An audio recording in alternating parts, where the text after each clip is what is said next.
Hey, Dunedin. So do you need a realtor to sell your home?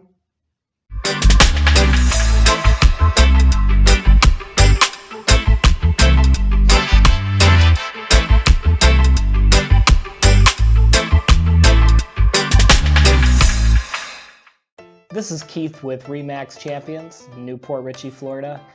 As a seller, you have many options, but here are your main three. Sell your home yourself, using one of those discount brokers, and a full-service broker. Each of those options has many different options within them, so I'll just touch a bit on each, give you my opinion. And now, of course, this is only my opinion, based here working in the Tampa market. If you're in a different market or area, you'll want to speak to somebody more local for their opinion. Now first, let's go over trying to sell your house yourself. Now, I can understand and respect a person wanting to take on such a big job as selling your home themselves. It's definitely no easy task. If this is something you're considering doing, I would strongly recommend that you consider speaking to a lawyer that specializes in this field. They'll most likely charge you for their time, but they'll give you a good idea of the do's and don'ts, things that you should do and things that you should stay away from. Now, you're going to want to read all of those legal contracts carefully. Everything is fairly detailed and pretty specific, and you want to make sure you know what you're signing. Also, you're going to want to get a good idea of the current real estate market that you're in. Understand all the current market conditions. This is something normally that a realtor would be able to help you with, but when you're thinking about selling on your own, it'll be hard to get a good conversation going with someone, a professional that's not intending to be paid for their services. Generally, the public doesn't have access to the recently sold data, expired listings, or even terminated listings. You might see what homes have actually sold for or were listed for, but some of these other sides of it that you're not quite sure of may be a little bit better to paint the picture. They're used for a realtor to really paint a specialized plan for how to best sell your home on your specific needs. One very real risk is leaving money on the table as well as a seller. Now, if you decide to sell yourself and you find a buyer that's working with a real estate agent, that doesn't necessarily mean that they're going to pay fair market value for the house. That real estate professional is paid to work for the individual client solely. And in the case of a buyer's agent, that means getting the house for their client at the lowest possible price. You want to be armed with at least as much information as the other side. You definitely don't want to have less information than the other side, and you want to have some confidence in your pricing. If you accept a price that's a little bit lower than fair market value and your home sale closes, there's really no going back. The process is done over and there's nothing you can really do. Now on the flip side, a house that is priced too high doesn't sell. And it doesn't get the traffic that it deserves. A good deal of buyers will be working with an agent on their side, and they're going to be able to tell if that house is overpriced and is a bad deal, and they'll recommend to their buyers to look at other houses. Or worse yet, that house might not even show up in their search criteria. A lot of buyers these days are using the internet to find their houses to use their search, and they have a price range in mind. If your house is just outside of that range, they might not even see it. Ideally, you want to come up with a price that you're comfortable with ahead of time.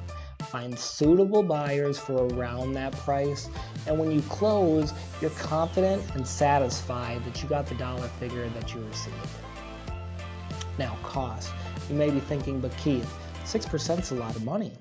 Well, first, let me start by saying that commission percent that you negotiate with your agent is split between the agent that sells the house, the agent that you're working with, and the agent that brings a buyer to your house.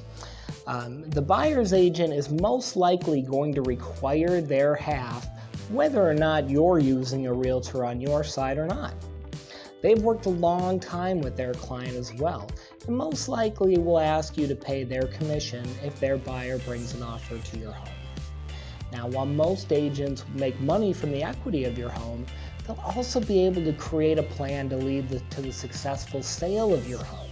They'll be responsible for the execution of that plan on your behalf, all while instilling confidence and providing guidance over this major life change.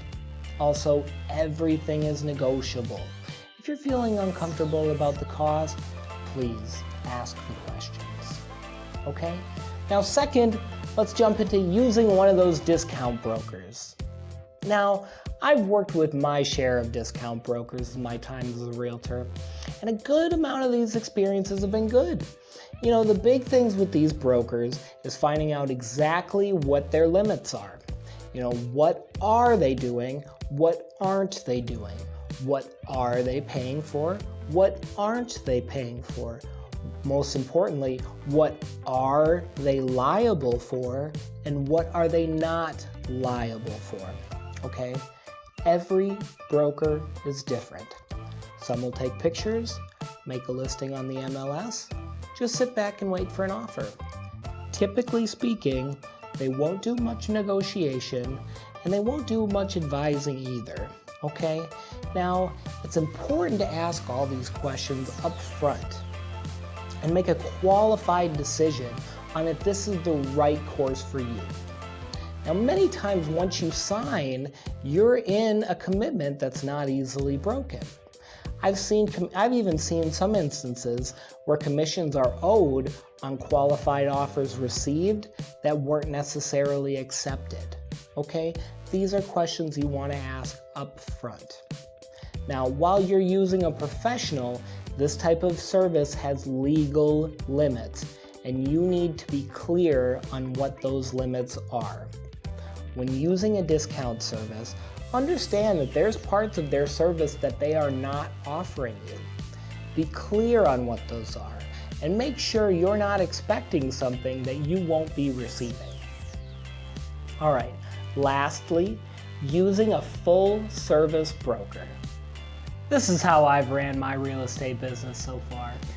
I come from a small Midwestern vacation town, so taking care of people is what I know.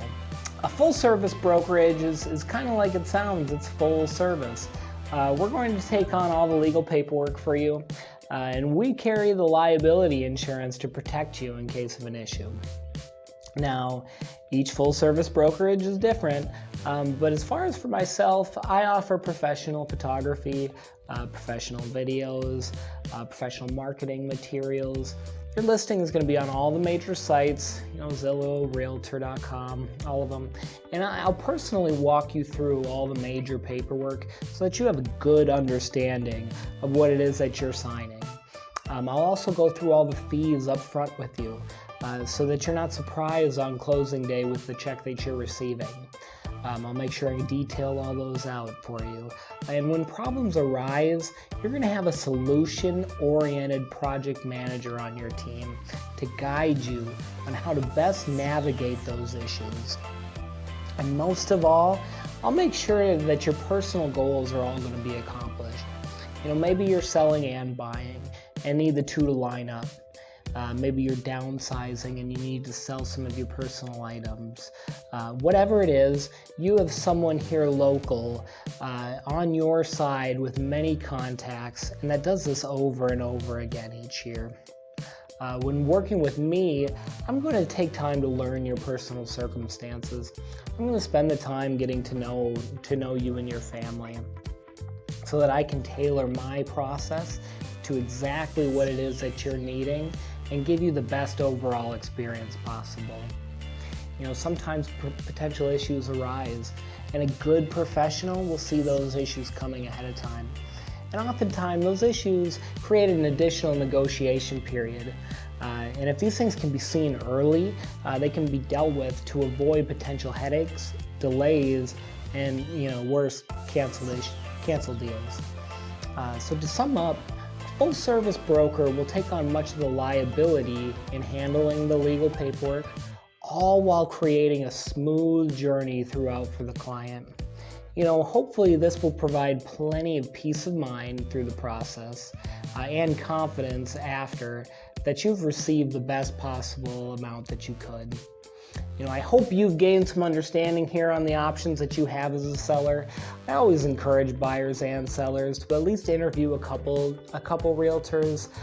You want to find someone that you're comfortable with, confident in, and someone that you can trust will be able to get the job done for you. And as always, my name's Keith Mathias here with Remax Champions in Newport Richey.